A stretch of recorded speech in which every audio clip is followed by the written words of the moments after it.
Good morning, everyone, and thank you very much for joining us today at Johnson Space Center as we discuss the upcoming Crew 6 mission to the International Space Station.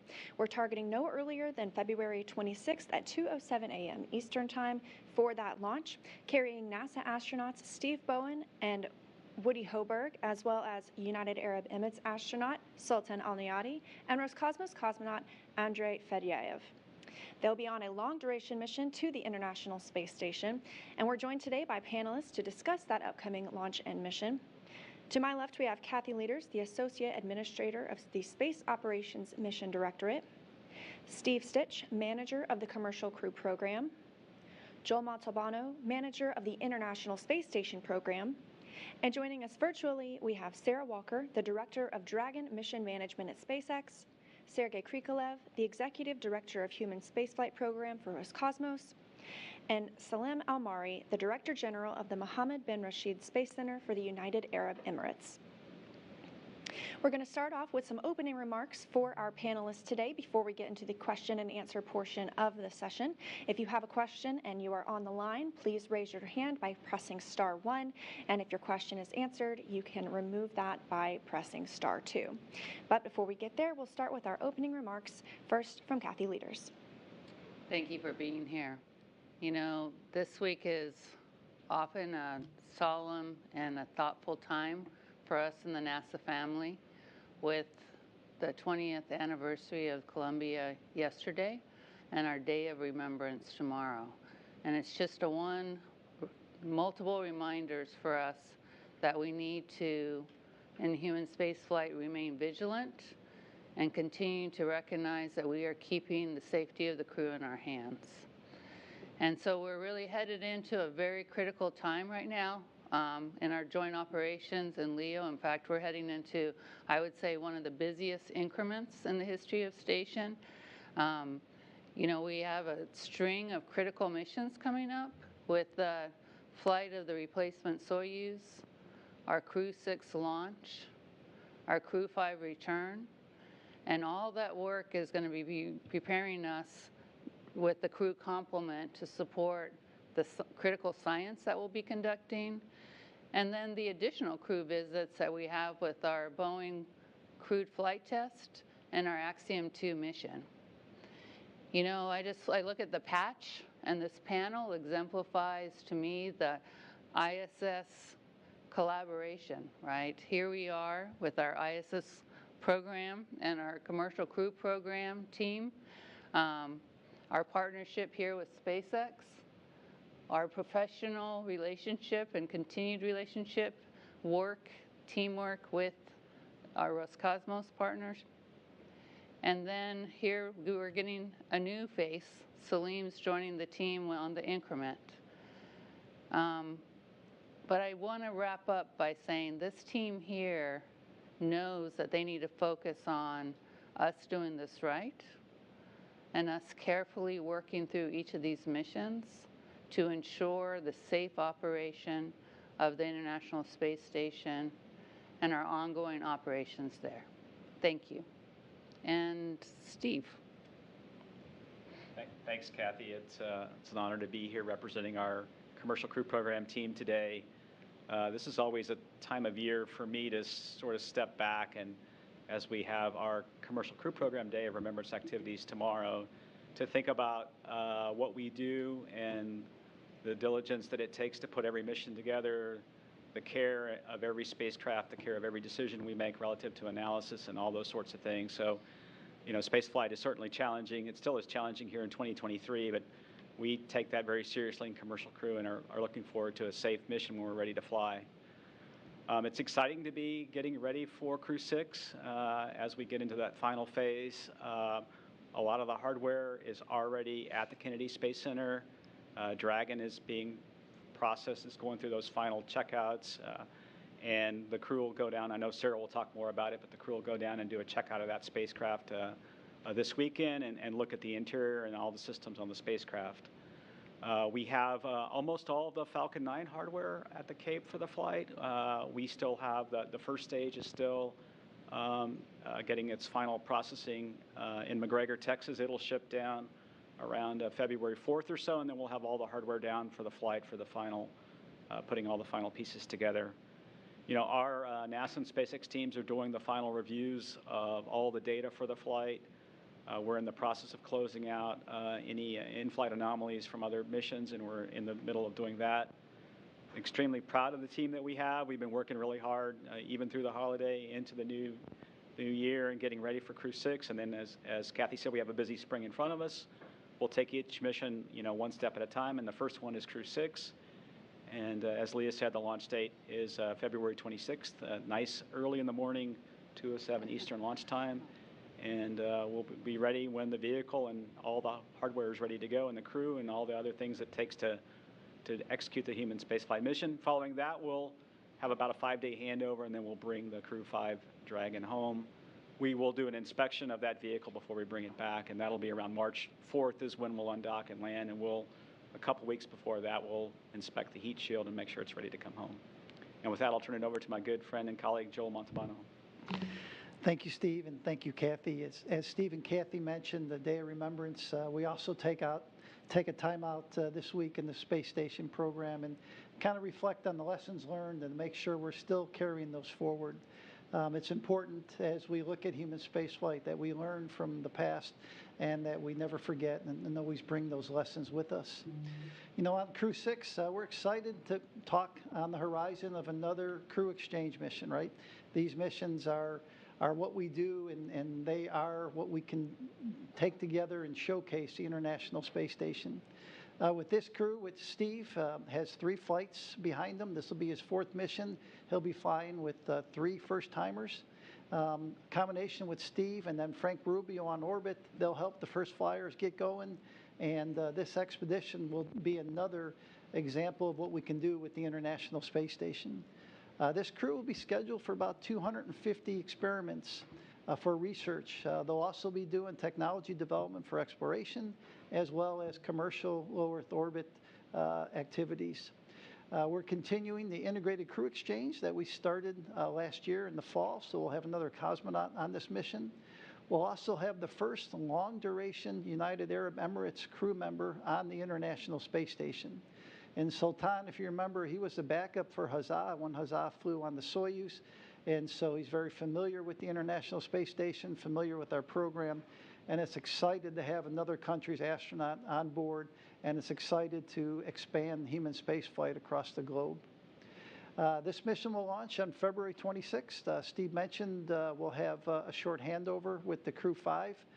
The Crew 5, they're not slowing down. They have about a month to go, and we'll be excited once they're back on Earth. But those guys are fully subscribed, and we're keeping them busy with the science and utilization on board the International Space Station. Just a few days prior to the 26th launch, Roscosmos will launch the uncrewed Soyuz on February 20th. The docking will be February 22nd, so 2 days later, what's commonly referred to as a 34-orbit rendezvous. And so we're excited. You know, Kathy mentioned, you know, how busy the time frame is. And so just to kind of lay out, we have a launch of a Progress vehicle in early February. We have the Soyuz that I mentioned, the Crew 6. Right after Crew 6, we'll have a SpaceX 27, a cargo mission, followed in April by the Northrop Grumman mission. We'll have the Boeing CFT mission in this year, and then the Axiom 2 mission also in the second quarter of this year. And so that's just the first part. You keep going. We have another SpaceX Cargo Dragon mission, another Progress mission, Northrop Grumman mission throughout the rest of the year, Soyuz exchange, another crew exchange, just rocking and rolling. And so with that, huge thanks to our international partners, huge thanks to the Commercial Crew Program, huge thanks to SpaceX and all our domestic partners. With that, let me hand it over to Sarah.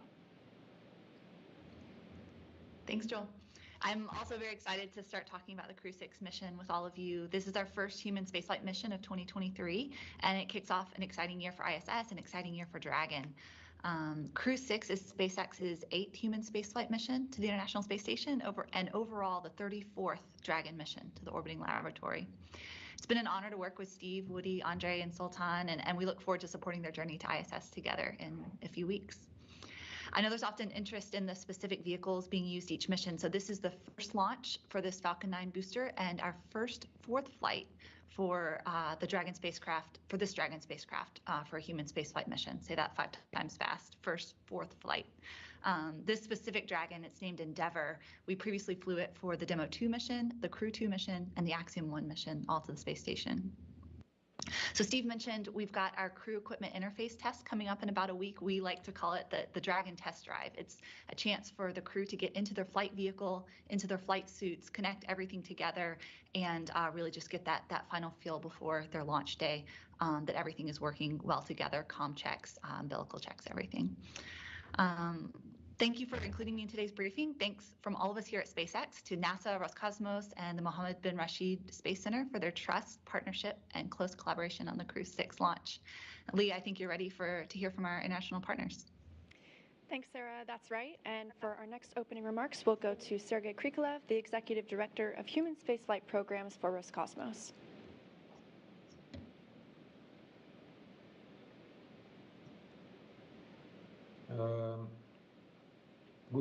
Good day or good evening in our time.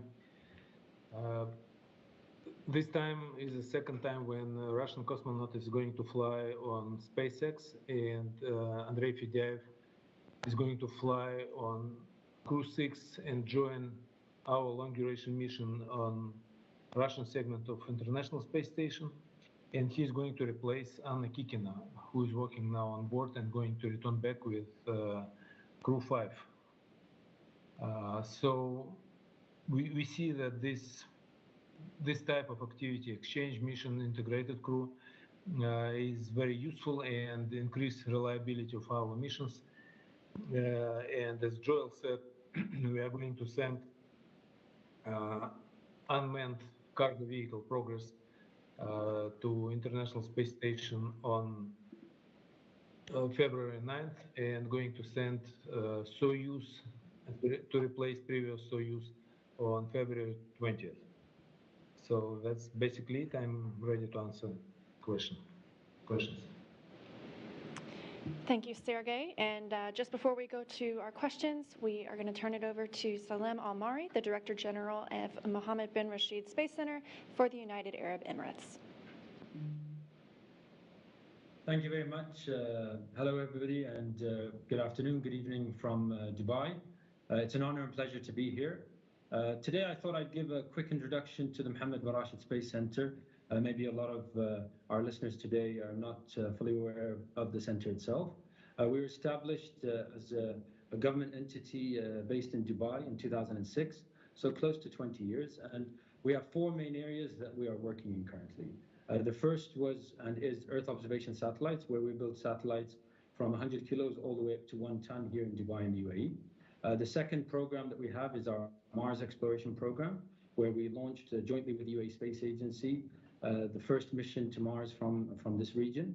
It was launched in 2020 and orbited Mars in 2021 and is operated today from the center here in Dubai.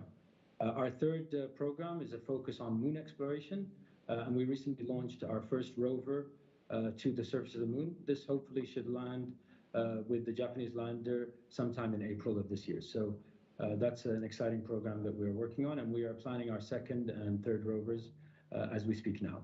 And the fourth program, which I will delve a little bit more and get more details on, which is our UAE astronaut program. This is, of course, the human spaceflight program. This was kicked off in 2017, and through that program, we launched selection process, and we selected our first 2 astronauts, Hazza Al-Mansouri and Sultan Al-Niadi, who is a member of the Crew 6 today. We had 4,000 people apply to that program. We selected those 2 gentlemen, and we had our first mission to the ISS through an agreement with Roscosmos, where we had a short duration mission in 2019 to the ISS. It was a very successful mission. We had hundreds of thousands of students and a lot of outreach that was done through that mission, as well as science. And this was really a push from the UAE to say that we want to be a long-term player in human spaceflight, as well as one of the players that can contribute to human spaceflight. Today, of course, we're talking about our second flight. Before I talk about that, I will say that after that flight, we then signed an agreement with NASA to train our 2 astronauts and 2 additional astronauts. After that was signed, we then selected 2 more astronauts, where we selected the UAE's first female astronaut, Noura, and another additional astronaut called Mohammed. All of those 4 astronauts have been training in NASA. The 2 new ones joined NASA Ascan class, and Sultan and Hazza continued training, maybe we can say additional training from what they've learned in Russia. Today, of course, Sultan is a very capable astronaut. He's been training in NASA for the past 3 years. Altogether, he's got over 5 years of training. He was backup for Hazza al-Mansouri and went through the whole process of that type of mission. He's also capable and fully trained in EVAs, fully trained in operations of the ISS, and we hope that he can be a very active participant in this flight. If we look at what we will be doing in this flight, we have over 20 science experiments from UAE universities, from UAE institutions that Sultan will be conducting on the flight, as well as over 15 PAO events with universities, students, leadership, various participants here in the UAE and globally that we think will create a big impact. We also have a lot of education activities for the kids and a lot of different operational elements that we will coordinate with NASA. That's all I'd like to say from my side, and I look forward to any questions. Thank you very much. Thank you very much, and thank you to all of our briefers that are joining us today. We will now move into the question and answer portion of the briefing. Again, please limit yourself to 1 question. We have a lot of interest today. Please direct to whom your question is addressed and state your name and affiliation. And if you're on the phone line with us, please raise your hand by pressing *1, and please lower it by pressing *2 if your question has been answered. So we'll start here. Do we have any in the room? Okay, start here. Mark Carreau with Aviation Week and Space Technology. I believe this is for Kathy and Joel. How would you assess to this point the way the space station partnership has dealt with the Soyuz leak, coolant leak, and the sorts of issues it's raised, and just planning for certain events and reaching milestones beyond that event itself? Why don't you get started? I'll say that as always, the team pulls together internationally and domestically to address anything we have, anytime we have a problem on orbit. Roscosmos has been fully open with us. In fact, Ken Bowersox and I were over in Moscow, as many of you know, a week and a half ago or so, and talking to Roscosmos as well as their prime contractor, RSC Energia. And SpaceX has been an awesome partner as we looked at what we can do with the Dragon to help us protect on contingencies. So from a partnership standpoint, both international and domestically, the team hasn't missed a beat, and this is how we do the day-to-day operations. Yeah, I think it's also really important to show how that integrated crew and that integrated crew strategy and planning helped us really be able to work on having the most robust strategy possible working through this, right? And so we were able to put together different options and work different strategies to be able to deal with what was a very low probability event, right? And we always plan for the best and the worst sometimes, but you know, it's why we look at that strategy and having that resilient strategy for these very low probability events that allows us then to have the strongest logistical and operation posture as a joint team. Okay, thank you very much. We'll now take it on the phone. We have Robert Perlman with Collect Space. Question for Joel, I think. Just to keep, just to understand, with the extension of the MS-22 crews stay on the ISS, and the arrival of Crew 6, is this an extension of Expedition 68, or when does Expedition 69 begin? Robert, that's an excellent question, and we've been talking about that this week. As you know, should you just change over expeditions with the new Soyuz? which is typically what we do, or should we extend? And we're probably a week or so away from making the trigger and deciding which path we're going to go. Okay, our next question is from Marcia Dunn with AP. Yes, maybe along the same lines. Joel, how long is this particular mission, Crew 6? How long are they expected to be up there? The shortest or the longest?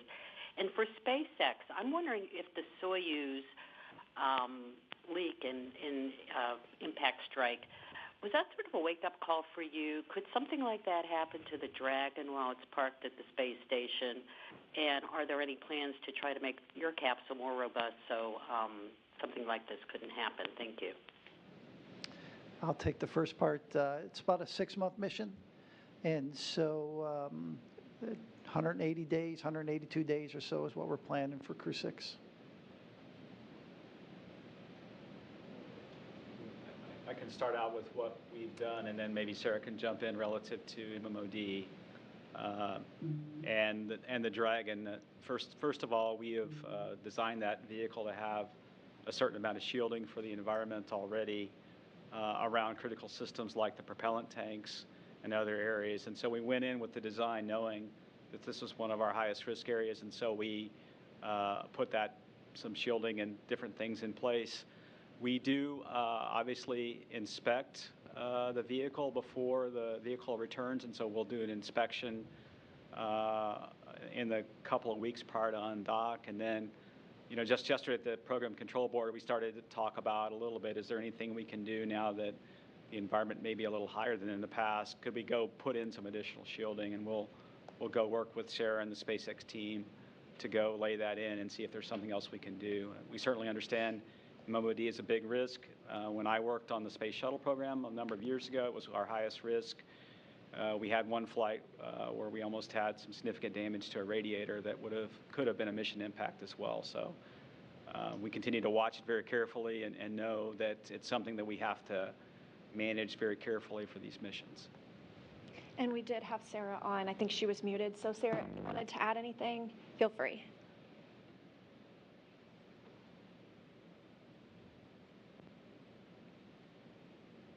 Apologies. Can you hear me now? Loud and clear. Okay, great. I was going to say all the same things Steve just said. So we do continually assess Dragon's on-orbit health. We perform these weekly checkouts. We do more extensive monthly wake-ups of the systems that aren't nominally exercised while they're docked. And we've already performed both of those since the Soyuz incident about a month ago. So the Dragon systems are healthy and operating nominally and within flight rules for Crew 5. And then related to MMOD specifically, we do perform an on-orbit photo video inspection using the ISS's robotic arm to look around the exterior of Dragon about 2 weeks before each vehicle departs. So that was kind of our nominal process to survey of any indication of MMOD impacts. And this flight, we do also plan to ask the crew to do a visual inspection of Dragon's windows just to ensure there were no effects from the coolant leak that might have been evident there. But I echo all of Steve's words. Okay, thank you. Our next question comes from Bill Harwood with CBS News. Thank you very much. I got a question for Joel and Steve. Looking at the contingency plans, when you guys talked about moving the seat liner for over to the Crew Dragon so 5 could come home on that if they had to between now and the late February and 2 down on Soyuz. Can you give us some details on how that works? I mean, how did you accommodate that 5th crew member? Where, what kind of, strap-in procedures you have? Would you have comms? I mean, how would that work? And related to that, I know you guys looked at the possibility of, could you at least in theory anyway bring 7 people down? Where does that stand with SpaceX? Is that something that would be possible, or did you guys rule that out? Thanks. Okay, I'll start, Bill, and then Steve can jump in. So Frank will be returning again if we have an emergency and if we have to evacuate Space Station. He'll be in the cargo area. I'll say an area where we normally bring cargo back on the Crew Dragons. He will not have a suit. We brought over the seat liner. We brought over his comm cap. The comm cap was brought over not for communication, but to help keep his head positioned and so his head doesn't move around. And so that's kind of where we set up. I don't know if you want to add to that. Yeah, I would say, Joel said it very well when this first happened. We started looking at, like we always do in spaceflight, okay, what is available, what could work, and so we figured out this cargo area, we might be about the right size to put a seat liner and a crew member down in this area. And then we went off and analyzed all the different things that we needed to have in place. Is the airflow acceptable? Can we maintain carbon dioxide scrubbing and all those sorts of things? Do we have enough oxygen and supplies for him? And we figured that was out. And then, we looked at how would we position the seat liner as perfect to restrain the crew member in this area to keep Frank safe. So we looked at taking some cargo straps from actually the CRS-26 vehicle. Those fit very well on the pallet. We were able to put the straps over Frank and then the seat liner if we needed to, and then secure him to the floor of the Dragon. And then we looked at, hey, is it going to be okay to land in this configuration? Should we do that? And we went and did all the kinds of analysis we do in terms of accelerations for the crew member, and those all came back acceptable. And so we convinced ourselves it was a good posture to be in for this contingency, as Joel said, if we really would have to evacuate ISS. And then, we could actually accommodate 2 more crew members in this cargo pallet area if we needed to. And so we're ready to do that if we needed to. I think in this situation, it was a good compromise to bring 1 crew member over and then have the Soyuz available for the other 2. All right, our next question comes from Stephen Clark with Spaceflight Now. Hi, thank you. Stephen Clark, Spaceflight Now. I think my question may be partially for Joel and for Steve Stitch. You talked about reassessing the schedule for future upcoming crew and cargo flights. We know Crew 6 is no earlier than the 26th of February now. After the changes to the schedule needed to replace the launch the replacement Soyuz. Can you kind of walk through the first half of the year, the schedule for the crew and cargo missions going up to ISS? If you have target dates you can share as well. And one of those I know is a CFT Starliner. How's that coming along? That's probably for Steve Stitch. Okay, I'll start. Both myself and Sergey mentioned the progress on February 9th, the Soyuz on the 20th. We talked today about the Crew 6 on the 26th. About 12 days or so later, we'll have SpaceX 27, so that'll have to move if we have any slips in the 26 or in the Crew 6 or the Crew 5 undock. And then in early April, we're planning the Northrop Grumman mission. We're looking at mid-April or so for the CFT mission, and then, like I said, the second quarter of the year for the Axiom mission. And I'll talk a little bit about CFT. So it's a pretty exciting time frame relative to CFT. The crew module and the service module for that mission have been mated, and that occurred over the last week. We have completed what we call a mission rehearsal of the flight software in a high-fidelity lab called the ASIL, which has all the avionics, all the flight software, and that's kind of an end-to-end from launch all the way through the end of the flight, and that's gone well. We've had the crew down for a lot of training. They're starting their final phase of the training. We're in the middle of some final software testing for kind of some off-nominal scenarios in that same facility.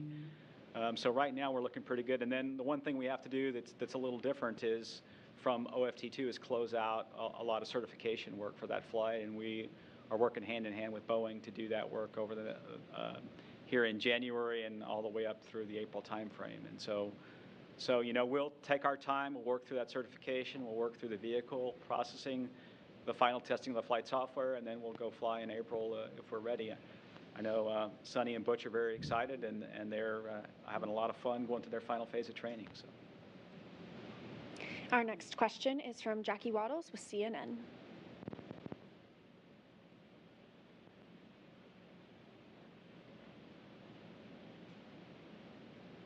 Jackie, are you on the line?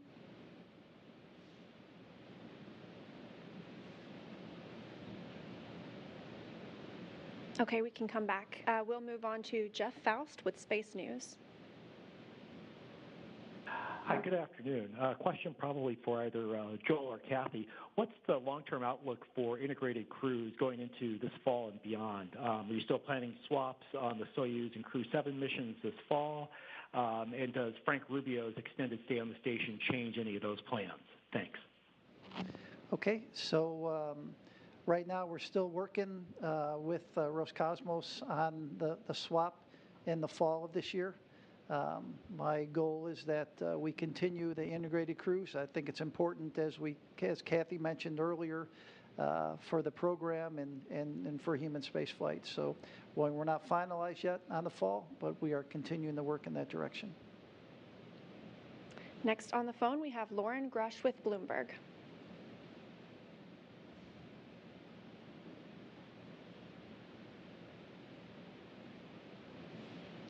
Hi, Lauren. Can you hear us? Okay, we will check back in. We'll go to Michael Sheets with CNBC.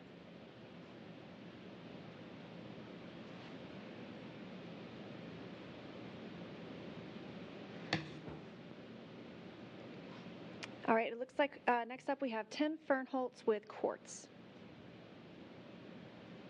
Hello, everybody. Tim Fernholtz with Quartz. Thank you for taking my question. This is for Sarah or maybe Steve or Kathy.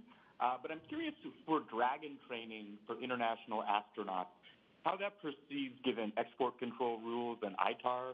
Are there waivers that are used? We heard from the Inspector General last week there were some issues with cooperation with Japanese astronauts on Artemis. So I was curious how you solve these problems for commercial crew. Thank you. Yeah, sure. We've had the privilege to train a number of international partner astronauts, had a number of them go through our training flow now: France, Germany, Japan, Russia, Italy. So, of course, we follow all ITAR regulations to a T. We have similar rules in place for our employees and any visitors to our facilities. So we stay in lockstep with our export compliance team. I've got a text relationship with that team there. And so they stay super tight with my team and the training team just to ensure that we're able to train our astronauts fully for their missions. Yeah, I mean, we're lucky we have the framework of our under which the International Space Station was established, that kind of established the export environment and our relationships, and then that whole framework was obviously also coordinated with headquarters and the other agencies as we brought on our commercial partners. So this has been an export framework that's been in place since we brought on the new contracts, and honestly was built on over the last 20 years of the International Space Station. It's actually another place where the International Space Station continues to create learning for our agencies and our nation on how to better collaborate and obviously comply with our export rules, but allow technical collaboration on these key activities. Our next question comes from Richard Tribeau with the Orlando Sentinel. Hi, thank you for taking my question. This is for Sarah Walker. With this being the fourth launch of Crew Dragon Endeavour, how many more launches would it have left? And is there any plans to expand the fleet beyond the 4 Crew Dragons that are in play?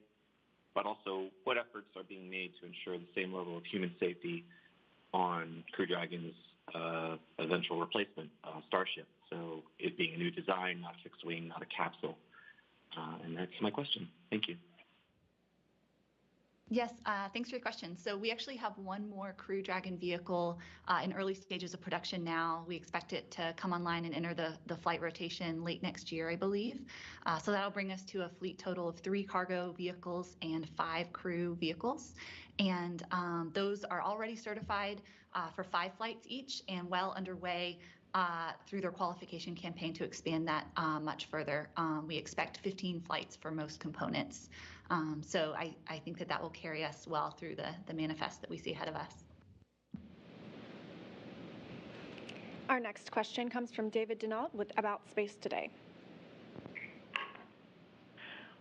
Just once again, the launch time, somebody verify that. And if we don't launch on the 26th, what is the next available date and launch time? And another question I have for Sergey, on the return of the 22 vehicle, do you expect any interior damage from the heat? Yeah, I can address the launch time question. Yeah, the launch time for the 26th is 2:07 a.m. That's Eastern time.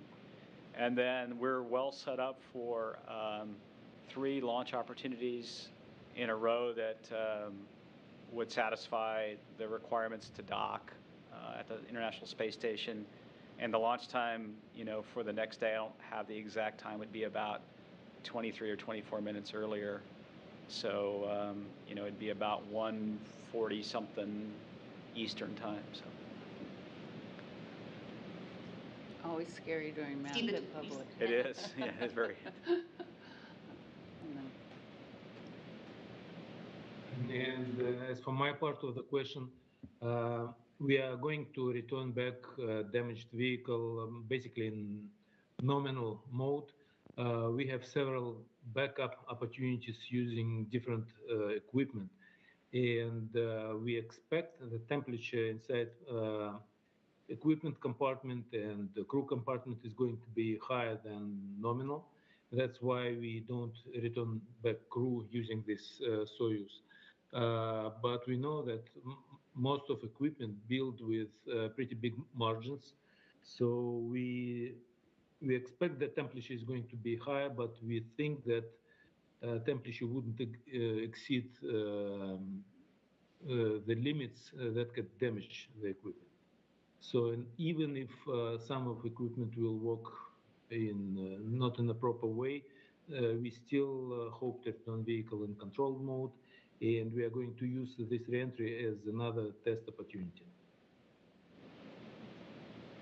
Thank you, Sergey. Our next question comes from Joey Roulette with Reuters. Hey, thanks. I guess this one's for Sergey and Joel. I just kind of want to make sure I'm understanding this correctly. If there's a station emergency before MS-23's arrival, Prokopyev and Petelin would go into MS-22, and Frank Rubio would go into the Crew 5 vehicle, correct? And if so, then Joel, I guess, why wouldn't Rubio go into MS-22, and what gives us the confidence that MS-22 is safe in an emergency scenario versus a nominal scenario? And then also, just for Sarah, real quick, I would love to hear from your perspective how SpaceX worked on all this and engineered through all this, particularly how you guys would be able to fit 7 crew members in Crew Dragon if that was necessary. Thanks. Okay, so what we wanted to do is help reduce the heat load in the Soyuz. So by removing Rubio from the Soyuz, you take away 1/3 of the human heat load. And so with that, we worked with Roscosmos a plan that we moved some of Frank's, we talked earlier, the seat liner, the comm cap, and there was one other item we moved over to the Dragon, and then such that you'll reduce the heat load in the Soyuz. And Roscosmos has worked to look at the Soyuz. They've looked at, how they would do an expedited undocking and landing to get quickly to the ground. Again, just a reminder, you only have to do this if you have an emergency on board, and it's determined by either the crew or the flight control teams that the emergency is such that you can't stay on board. The first thing you'll do in an emergency is obviously address that emergency, which the crews are trained. Both they get trained in Houston, they get trained in Russia in order to address the emergencies. Again, only if they have to evacuate. Yes, and I think a lot of good words have been said already. The team did an extraordinary job of working through analysis that carefully examined the environmental conditions, the vehicle center of gravity, the astronaut protection associated with this kind of emergency return. And then we met together as an integrated team and determined that Dragon would support a safe return, actually of up to 7 crew members. So you may not remember, but in the early days of developing the Crew Dragon vehicle interior, we actually laid out the interior to accommodate up to 7 individuals. And then that was later adjusted to convert 3 of those seats to spaces that could be used as cargo storage areas. So right now we fly with 4 seats on the upper deck and then 3 cargo pallets down on the lower deck. So the current contingency preparedness setup, the 4 Crew 5 crew members would be located in the existing 4 upper level seats, and then one of the spaces on the lower level would be converted back from a cargo area to a crew seating area by securely attaching, as Joel mentioned, the Soyuz seat hardware. So Yeah, I think it was already said as well that Dragon has plenty of margin, even with the additional crew member, with respect to onboard life support commodities. So that allows us for multiple landing site opportunities in the event of an emergency return. And then because someone touched on the spacesuit specifically, I did want to note that the Dragon vehicle is actually designed to support the crew without the suits. So the suits are there for additional protection in the event of a further in-flight contingency event. But the nominal return of Dragon does not require flight suits. Our next question comes from Will Robinson-Smith with Spectrum News Orlando. Hi, thank you all for taking the time this afternoon. Question for Steve and Sarah, I believe. Can you talk about the progress on upgrading Pad 40 out here at Cape Canaveral Space Force Station to support cargo and crew missions, and when you expect to launch the first cargo test from that pad? And then I guess question for Joel, is there any science launching aboard the Crew 6 mission, and can you talk about what that might be? Thanks. I can start off on Pad 40, and then we'll let Sarah add. SpaceX and the NASA team have done an incredible job laying out the crew and cargo capability from Pad 40. We've already been through a number of preliminary design reviews on that pad, and then also we've been through a number of the next level, the first level of preliminary design, then critical design review on several of the systems at the pad, and then recently SpaceX has started groundbreaking on that pad, and actually the initial work to clear the site, and then pour the pilings for the crew tower, and then I'll let Sarah finish and comment on when that capability might be available. Sure, yeah, we're excited. We think it enables even greater flexibility to our Dragon customers. Yeah, you mentioned the work that we've started, and our primary focus first will be to allow cargo missions to launch and just allow them to be interchangeable between the two pads, 39A and 40. And then we'll add in the final certification elements for human spaceflight capabilities soon after. But we're seeing good progress towards readiness in the fall and expect to be flying Dragon missions off of 40, or at least have the option to do so if 39A, if it's a better balance for the manifest to fly them off of 40 by late fall. And from a science standpoint, we'll continue a lot of the experiments with the Crew 6 that we started on Crew 5 and even some earlier increments. We'll continue the human research work that we do. As far as the details of the exact science, we have a briefing coming up as we get closer to launch, and we'll go over all the additional science that we'll do in detail for the expedition. All right. Thank you, everyone. Oh, we have one more question in the room. Thank you so much. I'm from Russian Sputnik News. Please, I wanted to ask, is there any direct cooperation between SpaceX and Roscosmos? And, SpaceX has also a goal to go to Mars before 2030. Will NASA cooperate on that, or Roscosmos, or is it solely SpaceX thing? Thank you. Sarah, you want to take the SpaceX part, and I'll talk about SpaceX-NASA cooperation. Sure. So I think speaking for SpaceX, we are excited to train the crews that are given to us for our vehicles. And so it's been an honor to train now 2 Roscosmos cosmonauts now for Crew 5 and now here for Crew 6. And so we look forward to continued partnership. Yeah, and within NASA, obviously, we're really excited because we've been laying out our Moon to Mars strategy and how we're laying that in and how we're working through that. I was participating in an architecture review this week and laying out the plan. So I say I don't want to give any spoiler alerts to further news that Jim Free will be bringing out over this next few months. So stay tuned, and we'll kind of keep this focused on the Crew 6 piece. But I'm sure that there's going to be lots of opportunities within NASA and our international partners for there to be future collaboration as we're making these really critical steps to go to the moon and prepare ourselves then to go to Mars. Thank you. All right. Thank you to everyone who joined today in person and on the phone. And of course, a major thank you to our briefers and all the questions that they answered for us. We are not done for today. Our Crew News Conference, where you will meet the Crew 6 astronauts and cosmonaut themselves, is coming up at 1 p.m. Central Time. So we hope you will tune in and join us for that exciting event. We're also looking forward to Crew 6 launch no earlier than February 26th. But that wraps it up for us this morning. Thank you for joining us.